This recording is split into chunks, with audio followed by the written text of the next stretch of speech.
चंद्रकांत और सोमनाथ एक ही क्लास में पढ़ते थे और वे एक दूसरे के पड़ोसी भी थे। सोमनाथ पढ़ाई के साथ साथ खेलने में भी अच्छा था और चंद्रकांत स्कूल छूटने के बाद सिर्फ खेलता और गांव भर घूमता रहता था। एक दिन स्कूल में खेल दिवस आयोजित किया था और सोमनाथ ने कई खेलों में हिस्सा लिया था। चंद्रकांत ने खेल दिवस पर कोई भी खेल में हिस्सा नहीं लिया था। वह सिर्फ अपने दोस्तों के साथ ग्राउंड पर दूसरे छात्रों का मजाक उड़ा रहा था। अगले दिन स्कूल में प्राइज वितरण समारोह हुआ। सोमनाथ ने कई प्राइज जीत लिए थे। चंद्रकांत को कई घंटे बेंच पर खड़ा किया गया। चंद्रकांत ने यह बात अपनी माँ को बताई। उसकी माँ ने उसे अपनी बेइज्जती समझा। वह सोमनाथ के घर जाकर उसकी माँ से उलाहना देने ली। उसे इनाम क्या मिल गया है कि सारे स्कूल में नचा नचा कर दिखा रहा था और हमारे चंद्रकांत को बेंच पर खड़ा करवा दिया।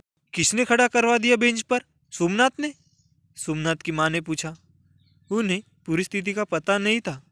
हाँ और क्या? चंद्रकांत की माँ ने गुस्से से कहा। सोमनाथ को क्या पड़ी थी जो बेंच पर खड़ा करवाएगा?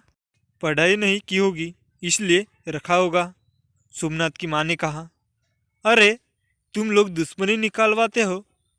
जलते हैं कि हम अच्छा खाते हैं, अच्छा पहनते हैं, चंद्रकांत की माँ ने कहा।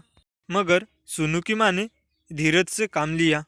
बोली, कल स्कूल चलकर पता करेंगे कि हुआ क्या था। मैं देख लूँगी एक एक को। स्कूल के मैनेजर से कहकर उस मास्टरनी को न निकलवा दिया तो कहना। जब देखो तब हमारे चंद्रकांत को सजा देती रहती है। अरे और भी तो बच्चे हैं स्कूल में। चंद्रकांत की माँ का गुस्सा बढ़ता ही जा रहा था।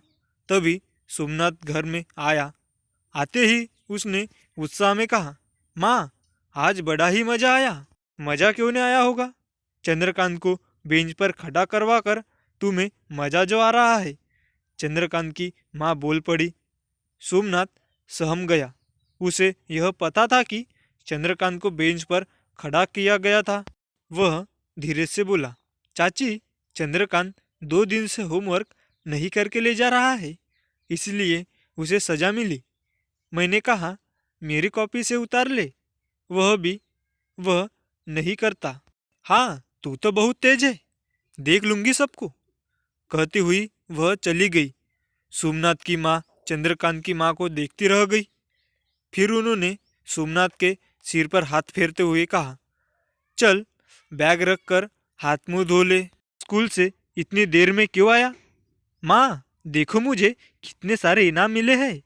सोमनाथ अपने इनाम अपनी माँ को दिखाते हुए बोला। कहानी की शिक्षा। वो कहते हैं ना, संस्कार घर से ही आते हैं। दूसरों को दोष देने से पहले खुद को देखो। Thank you.